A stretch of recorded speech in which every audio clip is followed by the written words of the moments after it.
Good morning. Well, I think it's afternoon actually. Yes, it's afternoon. Sorry, good afternoon.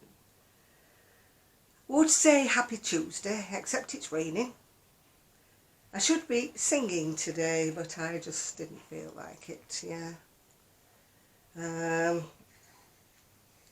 I had my IBS problems yesterday, which crop up from time to time. I should be used to them, but they're not with the 6 every time it happens. Anyway, enough about me.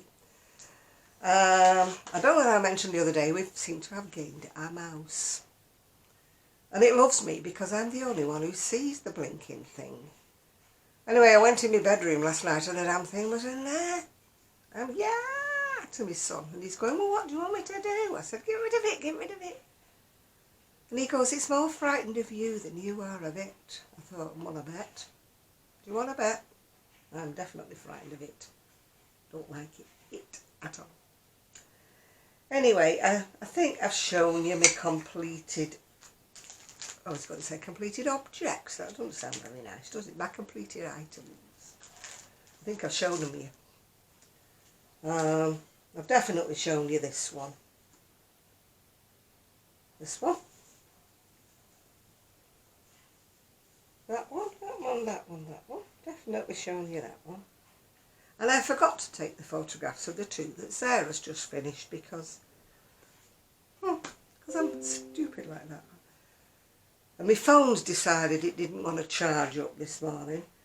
I've now got it to sort of charge up through my computer, but it's telling me it'll be 7 hours until it finishes completing. You know, whereas when I normally plug it in by the side of my bed, for some reason or other, it didn't want to charge up there today. So I'll see when my son gets in. I'm on my audio again.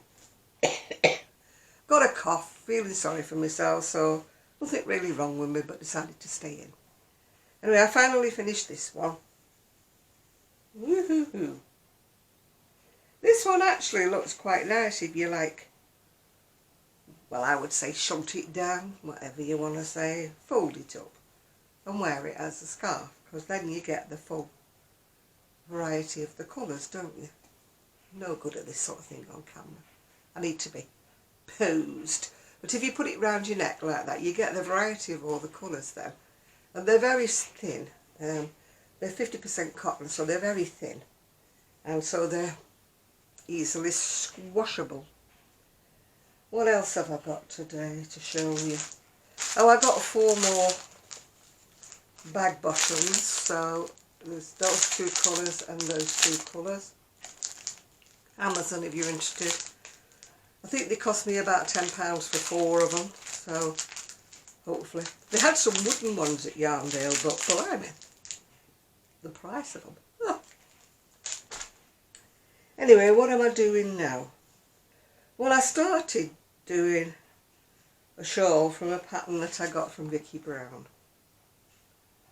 And I was working it up quite nicely. Yeah, quite nicely. And then, as you know, the colours of these cakes are very, well, not bizarre, but they don't seem to follow on in what you would call a normal sequence, yeah? So the next colour along in that after the green was pinks. Pinks like that. You can't see the middle pink, well, you'll see it in a minute. So I thought, nah, I'll start another one starting with the pink. So this is a pattern that I'm really not enjoying because I won't say it's wrong, but I'm having difficulty in understanding it, which is not like me at all. It's a free pattern from Yarnspirations. It's called Be a Friend Shawl. And I am struggling with it to get the stitch count right. I'm alright when I'm on the lacy bit, you know, but when I get to the bit where you've got to like increase in that, my stitch count goes to pot. And it's not like me, because I'm not stupid with a pattern, but somehow or another I'm just not getting this at all, yeah. So what did I write down on here? Oh, why I only do a 30-minute video. A lady did ask me why, and it's this camera. It cuts off after 30 minutes, which is why I have to do the timer on the phone that is not charging up. Well, it is, but it's taking 7 hours to charge up. Oh, postman. he didn't bring me anything. The post did come earlier on though, because he brought me some more cakes. Because I was hoping I'd ordered one with green so I could continue with that green shawl. Anyway, I haven't even looked at them myself, so you're going to look at them with me. I have got another bag coming as well. But it's a good job I did order them, because she's now started putting them on at a buy it now price, which is a heck of a lot more than I've paid for these. So it's a good job I've ordered quite a few, so I've got a lot to keep me going here. This one, that you can see or not, it's greys. I think that's quite a nice, I mean some of them, the colour change is quite bizarre, but that one's not too bad. That one, creams, sort of greys. So I am actually looking for one with green in if I can find one. Oh, that one's sort of autumnal, isn't it? Autumnal colours. Beiges, oranges. Very Halloweeny. Not that I celebrate Halloween. Sorry folks, but I just don't like it. This one's shades of blue with grey in the middle, grey and peacock in the middle. I think it's navy on the end, but I'm still no nearer to finding a green one. But I do have another bag full coming, so there may be a green one in there. Oh, that's got green in, but sadly the wrong green. That could be interesting, couldn't it, in a shawl? I'm going to do a different pattern. Sarah sent me a link to a different pattern that she's using.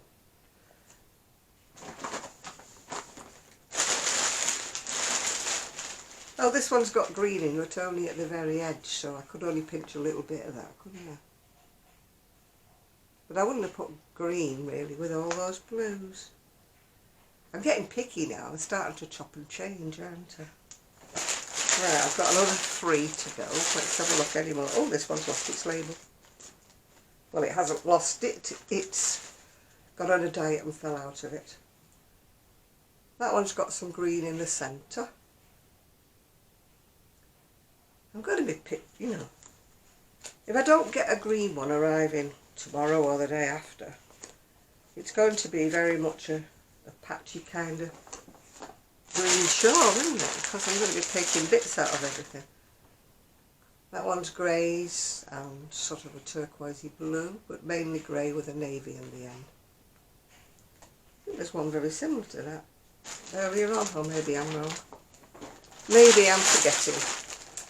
Last but not least, there we go. Yeah. I did get told off by my son about the mouse because he said there was that much stuff in my bedroom. It's no wonder the mouse was wanting to go there. And I did say there's no food in there. But apparently, according to him, the mouse was like my wool, which there is only one bag in there because it hasn't made its way to the shed yet. So, hey ho, I get shouted at no matter what I do. No matter what I do, it's wrong. So never mind. Anyway, excuse me while I have a quick slurp out of my I Love Manchester bee cup. It's worn off on the side that I drink out of. But I think you can still see it on that side. Made for me by my friend Sarah. And she has a channel. I think a lot of you do follow her actually. Something about mudlarking. Yeah. Anyway, what did I do? I asked her for some questions, but I only got really 3. One of them was Esin. She said, how do I go about working with acrylic fibres and do I get static? Because she does apparently. No, I don't get static. I can get static off some acrylic clothing, and I mean, oh gosh, when I was younger and it was nylon. You know, the nylon underskirts and tops and things. I used to create my own little Aurora Borealis, whatever they call it. Aurora Borealis is it called? Something like that anyway. I used to have static and sparks coming off me. I used to get sparks off the car. Not these days because the cars must be made out of different materials, but in the old days if I touched a car I'd get static. And when I worked at the job centre they had a carpet with nylon in it, And as I used to walk across the carpet, I used to touch the filing cabinets. Whoa! And one of the members of staff was stood next to me one day when I touched this, and I went, wah! And he went, oh God, it went right up my arm, because I must have jerked and touched his arm as I jerked back with it. And he said, my God, I got the static right up my arm then. I said, well, now you know how I feel. He said, I wondered why when you walked over to the filing cabinet, you did sort of that before you actually opened it. But as for acrylic wool, the worst thing I get is sometimes squeaky. You know when you crochet and it squeaks? I was watching a tutorial the other day. Who was it? I think it was Alt Knots, that lady who's very sort of punk or whatever. She has bright red hair and that. And she was demonstrating some wool by Furls and Furls crochet hook. And she was crocheting with this resin, or was it a wooden crochet hook from Furls, and it was squeaking. It was going squeak, squeak.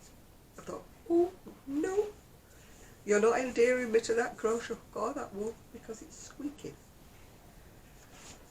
So anyway, the only other question I got was from Enid, Inherited Stitches. What did my ancestors from the 19th century, did they knit or crochet or whatever? So I don't really know the answer to that. All I can tell you is that my grandma, on both sides of the family, and my aunties on both sides of the family, all did a variety of crafts. More so my aunties on my dad's side, because I knew them more. And the aunties on my mum's side were sort of all married and scattered about the country. They didn't kind of stay local to where I lived. Whereas two of my aunts that lived with my grandma didn't get married. They're what are called maiden aunts. They never got married. So they stayed home. And my other aunt, she was widowed in the war. So she was kind of virtually like a maiden aunt, because, you know, I never knew her with a husband. She did get married again, but not until she was in her very, very late 50s or 60s. She married a very nice widower. Is it? Yeah, widower, isn't it? Yeah. And they were very, very happy together for many, many years, yeah. But at the time when I was growing up, I used to go to my grandma's. I think I mentioned it before.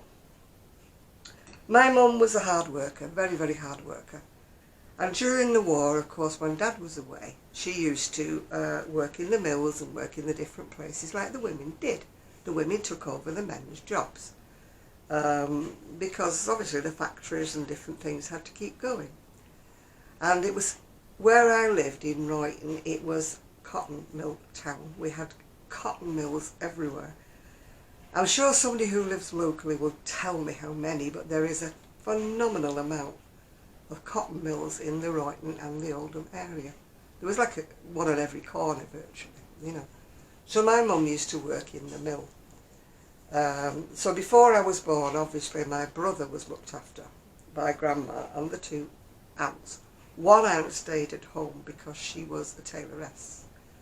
She had epilepsy, so they wouldn't let her go into the mill, because they thought that the machinery moving and that might bring on a fit and she could fall onto the machinery, which, valid point. So she stayed home and she was a tailoress. So my other aunts, they worked in the cotton mills, yeah. And so when I came along many years later, after the war was kind of over, my mum still worked, because my dad had come home by then and he was working. But my dad never earned a fantastic wage, you know. It was the thing. I'm not saying anything about it. We were no poorer than anybody else, but nobody earned fantastic wages. My dad was a butcher in the co-op, which is like a food store. I don't really have them in America, but it's called a cooperative. Technically, everybody under sharing it. And when you used to share, you used to get a payout every year, which was called your divvy. Because when you went shopping, you gave them your number. And I always know our number was 713, I think it was. And woe betide if you forgot to tell them your number, because it went down on a chitty how much you'd spent. And you got, like, so much in the pound, probably about a pence in every £10 that you spent or something like that. I don't know. But anyway, at the end of the year, they used to hand out this divvy. And it was well looked forward to by everybody, like in the little village where I lived.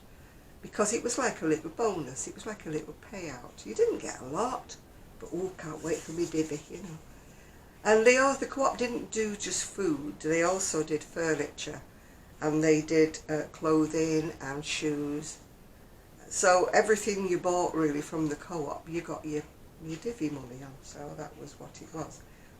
Anyway, I'm digressing. Because my dad didn't get fantastic wages, my mum used to do what they call the evening shift.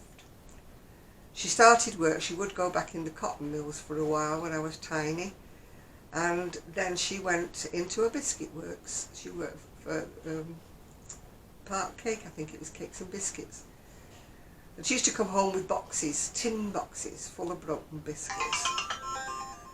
I think I must have been about 10 before I knew a biscuit didn't come in bits, you know. But it used to be 5 bob, 5 shillings. That's 25p to you youngsters for a big tin box. But they were sealed up and you never knew what was in the box. And believe me, I'm 76 and I've only just started to like Jammy Dodger biscuits again because that was usually what was in them. Nothing ever exciting.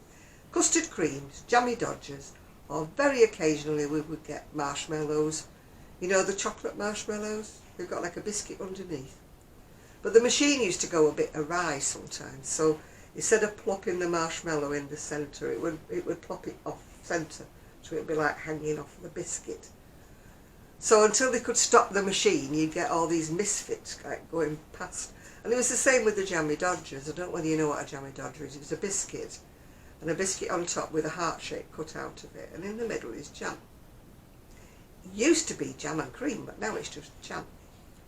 And of course the machine again would do the same thing. It would start going awry. So we got the ones that were like awry, you know, with the jam dripping out the side, yeah.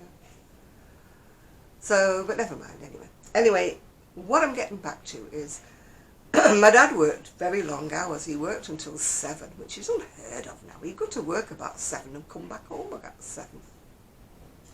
The shop would maybe close about 6, but with the butchers there's a lot of scrubbing to do. You have to make sure everything's hygienic. There were wooden blocks in those days, so they had to be scrubbed with a scrubbing brush and bleach and everything to make sure they were hygienic for the day after.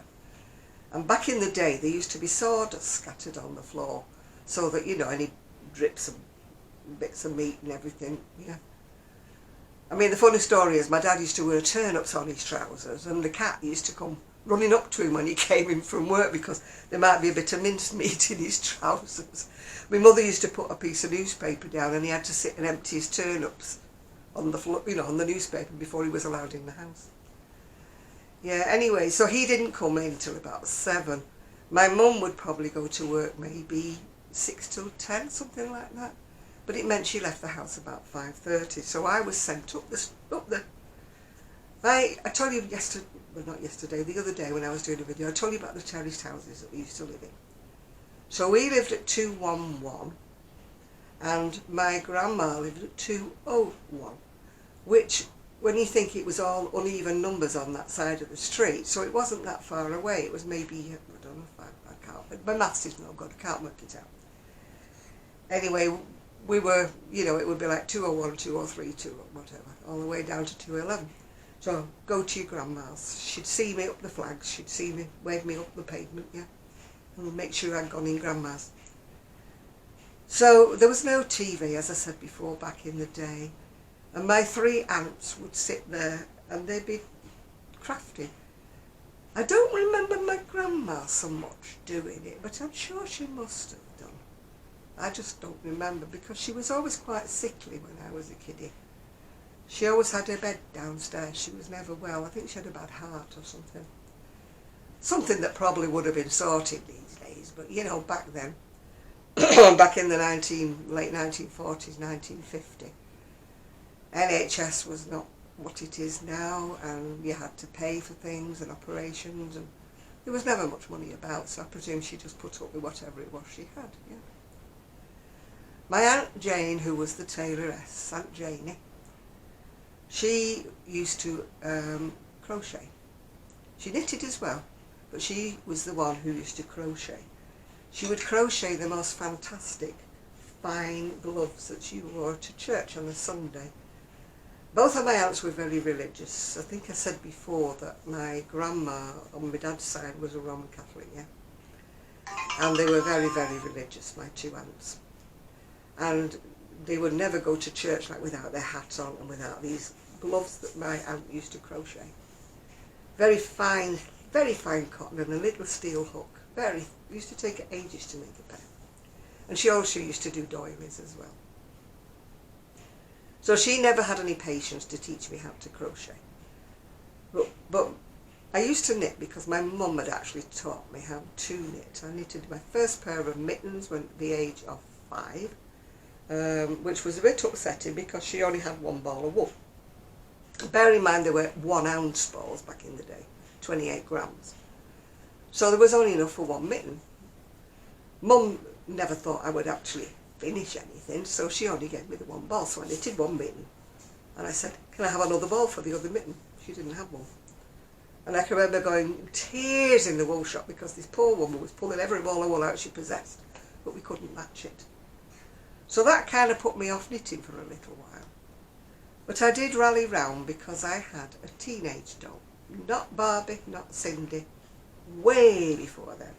Mine was just a cheap celluloid, plastic, whatever you want to call it, teenage doll. And I used to make clothes for it. I used to sit and knit little clothes at the age of what? 5, 6, 7 little clothes. Anyway, when I used to go in my grandma's, my other aunt, my auntie Mary Alice, or Marie Alice as they used to call her, I think she was the only one with 2 names actually, but why she was Marie Alice I don't know. Anyway, she was a fantastic embroiderer. Really beautiful embroiderer. And she did teach me how to embroider at a young age. And I did do bits and bats. But I always remember when I got married, she presented me with a tea cloth that I'd started embroidering as a child and given it up. And it must have stayed at her house. Yeah. And she finished it off and gave it to me when I got married. Sadly, I don't know what happened to it. I can't show it to you because I don't know where it went.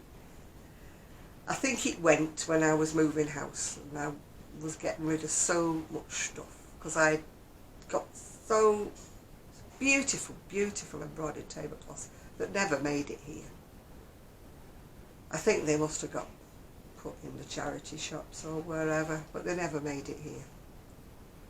Part of my past I sadly miss. One of the things I regret about moving here is that I lost about 3/4 of my memories, if you know what I mean. You know, I had doily sets. I didn't use, but I kept them because they were made. One set was made for me by a beautiful lady. She must have been in her 80s who used to come into the shop. And when she found out I was getting married, she presented me with a dressing table set, which was like a oval type fancy, 2 little, and I kept them and kept them and kept them for years, but I don't know where they are now. Again, you know, if family were helping me to pack up, they were like, don't want that, don't want that.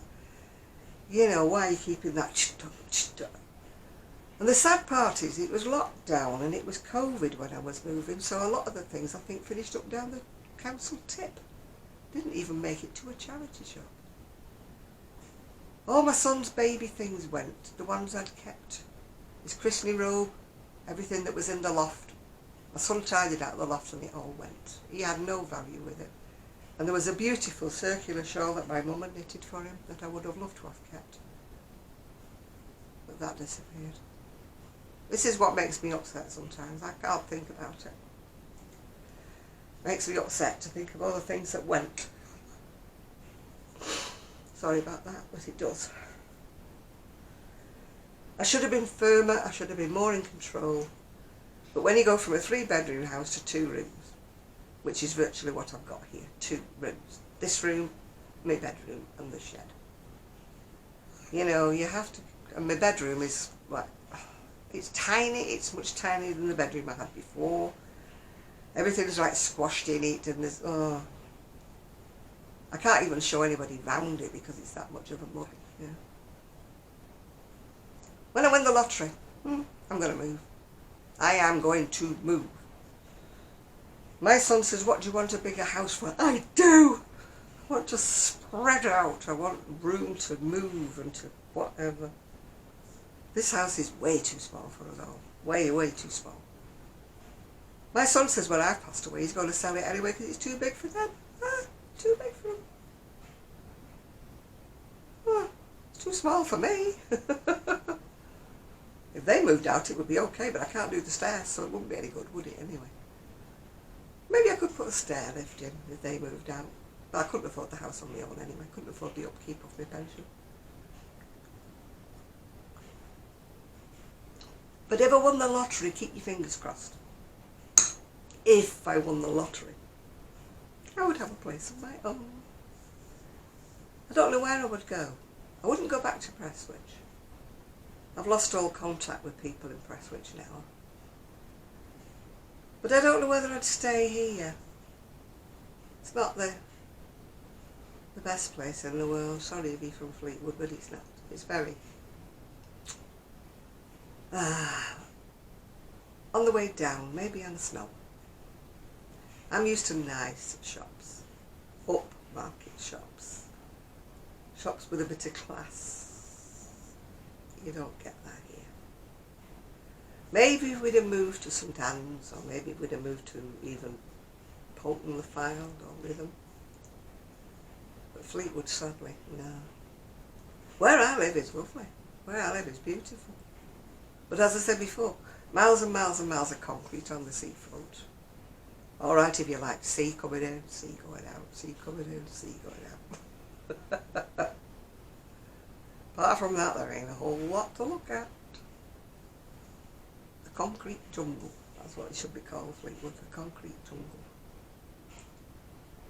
I very seldom go. I go a lot, really, but I don't go into Fleetwood because the shops are so depressing. I go to Cleveley's more, but even then, the shops are not. They're a little bit more upmarket, but not too wild. There's some lovely shops in Blackpool, but I hate Blackpool. I really loathe Blackpool with a passion. I don't know. Maybe in the winter, when the holiday makers have gone and maybe all the scroats are not hanging out on door holes with their hands out. They've got a very, very high homeless type, scroungy type population in Blackpool. That frighten me to death when I go because there are door holes and doorways. And when you're on a scooter, you're very vulnerable. Because like I said before, you're quite low down on a folding scooter and people are going past you. But you do sort of feel... I don't feel vulnerable on my big scooter. I still haven't heard anything about my big scooter. Whether I can have one with a canopy. I didn't go out today. I wasn't feeling tip-top. The mouse issue thing just unnerved me. My son thinks I'm being stupid, but you know, if you've lived with a mouse, you know what I mean. It's not, you know, it just dashes out from somewhere. And I'm the only one that sees it. I can be minding my own business and out the corner of my eye, phew, there goes the mouse, you know. It's like, oh. We had one when we first moved in. We managed to get rid of that. But this one, it's just eluding. And the dogs. I feel like hiring a cat, you know. Can I borrow your cat? My son says next door don't have a cat anymore, but there's always one sat in the garden. I feel like kidnapping it and shoving it in. Yeah, cat, do your worst, yeah. Perhaps if the mouse started climbing the stairs and going into their bit upstairs. But I doubt that because they've got the dogs up there with them. The dogs won't stay down here with me, otherwise they... But I can't see Rosie or Trixie being a very good mouser. You know, I can't see that at all. I was 52 years in my other house and never saw a mouse. We saw a rat once, but that was in the garden. But that was many, many moons ago. And that was coming from next door because of a disgusting habit of putting food and bags and all sorts in the garden. But never saw a mouse. Perhaps it's because I always had a dog. Anyway, there's me beepy going on my phone, so I better say goodbye to you. So thanks for watching, and I'll see you all very soon. Bye now.